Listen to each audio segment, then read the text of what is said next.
Now, joining me now is the Lieutenant Colonel Alexander Vindman. He is the former Director of European Affairs on the National Security Council, Senior Advisor to Vote Vets, and the author of an important memoir, Here Right Matters, which details his role as the man who blew the whistle on Donald Trump's shakedown campaign to try and pressure the Ukrainian president, Volodymyr Zelensky, to damage Joe Biden in the run-up to the 2020 election. Colonel, it is good to see you this morning. Thank you for being with us. The conversation has evolved into one of this no-fly zone that member of parliament after member of parliament and the president of Ukraine spoke directly to 300 members of the U.S. Congress yesterday, kept on asking for it. America continues to maintain, and NATO continues to maintain, that that's a non-starter because of how Russia would view that as aggression, as an act of war. What's your take on what has to be done now? Well, for one thing, we need to start looking past defeatism and this perspective from the government, our own government, that there's not much we can do. That's actually been the call all along. We followed Europe's lead. We followed Zelensky's lead with regards to even the sanctions. The European banks, or Europe went after Russia's central bank. Zelensky prompted Europe to go after SWIFT, and we followed in trail. We are not really leading in this one. What we need to start doing is recognize that we actually do have a role, and the longer this war continues, the greater possibility that we get drawn into this. Everything we've done thus far has been really reluctantly. We've been a reluctant player based on this threat that somehow this could spill over into a broader conflict. It has. There's going to be an economic toll. There's going to be a toll on food supplies around the world. There's going to be a toll within probably the information space. Relations with Russia they're almost non-existent at this point. So we need to start thinking and planning for long term. I wrote an article in Foreign Affairs calling for a Lend-Lease program. This is a concept that we employed in World War II to sustain our European allies, the UK, and actually the Soviet Union in particular, by establishing depots and continuous convoys to make sure that they were supplied for a long campaign. And that's really the way we work our way through this, because Russia launched a very, very poorly conceived plan. Plan A was to rapidly roll into Ukraine, take the cities, and then leave. Plan B is really not all that dissimilar. It's taking massive forces to try to surround Kiev, but leaving their supply lines exposed. Yesterday, they took 9 losses in aircraft. That's massive, the largest amount of aircraft lost probably by any major power since World War II. So we need to start thinking about the long haul, how this is going to be a slog. Plan C probably looks like Russia surrounding Kiev, maybe, although probably not successfully because they don't have enough combat power, and then just constantly flowing troops in to put a stranglehold on the city. And this gets drawn out longer and longer, bleeding out the Russian armed forces that are not doing super great. And in that kind of human catastrophe, we get pulled in.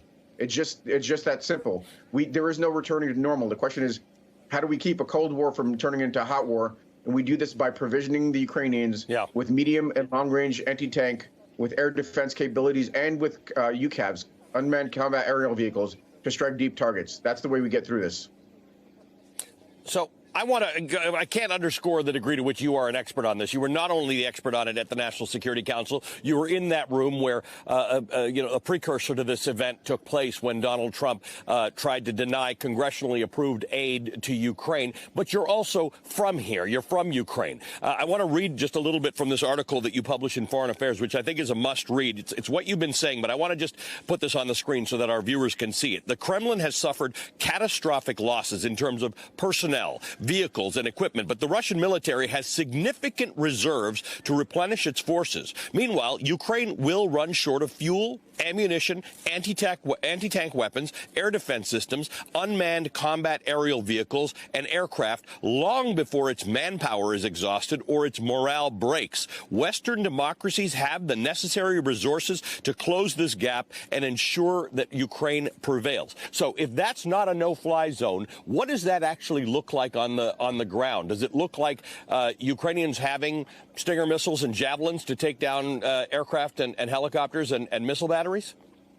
That's exactly right. So it's not us, not NATO coming in with a no-fly zone. And we have to remember that things that seemed unpalatable 10 days ago are now being discussed. These aircraft that the U.S., from what I understand, may have obstructed from Poland, these Soviet-era aircraft from coming forward are now there's serious discussions about pushing those forward. Poland, Slovakia, and Bulgaria. So things that seemed unpalatable before are now quite reasonable, and things that will seem unpalatable now a week or 2 weeks from now are going to be necessary. So options are going to narrow, risks are going to increase, but this is not something that really significantly increases risks. The Turks are providing these unmanned combat aerial vehicles. We're just providing, we would provide more of them. So we've broken the code on that one. The Turks are doing it, so a member of NATO is doing it. And it's the Ukrainians using the stuff that we provide them through this Lend-Lease program that could operate it. So it's not direct NATO involvement. It's completely within the bounds of how these things have unfolded in previous wars. We have to remember this is not the first time we're facing off against Russia. And the question is, how do we avoid bilateral confrontation? Russia knocked out our planes in Korea. They were flying planes on behalf of the North Korean forces. They did the same thing in Vietnam. So there are ways to do this that are non-escalatory. Let me ask you about the pressure on Russia. Many people remember the Cold War. They remember the end of the Cold War. They remember the Russian people's dissatisfaction with how much money, for lack of success, Russia was having in Afghanistan. They remember terrible, terrible standards of living that your own family experienced. It does seem, with all these sanctions and all these companies pulling out, all the shipping companies not doing business there, Visa and MasterCard, it does seem that the Russian people are about to give up all of the gains that they have had since the end of the Cold War.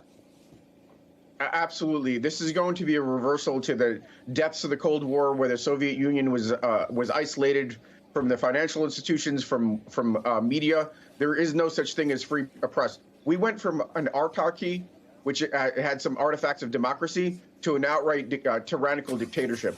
There is no semblance of freedom. The laws that are being passed right now, where if somebody steps out of line and says anything critical about the war, they can be sent to the front. Those are the kinds of draconian tactics that the governments are using. But right now we're seeing relatively small protests. These are what I would call political protests that against the war. When we turn to socio-economic protests, when people can't feed their families because of the activities of Vladimir Putin, food's not coming in to a certain extent, although it's a breadbasket of itself. They have a lot wheat supplies, but none of the comforts that they've enjoyed for the past 30 years.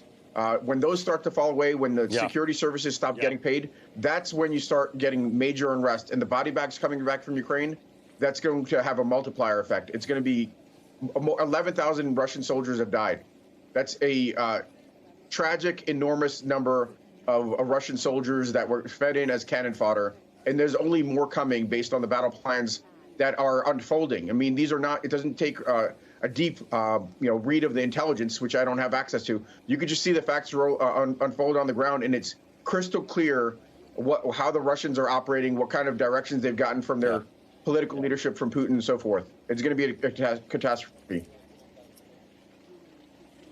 Lieutenant Colonel Alexander Vindman is the former Director for European Affairs on the National Security Council and the author of the very important book, Here, Right Now.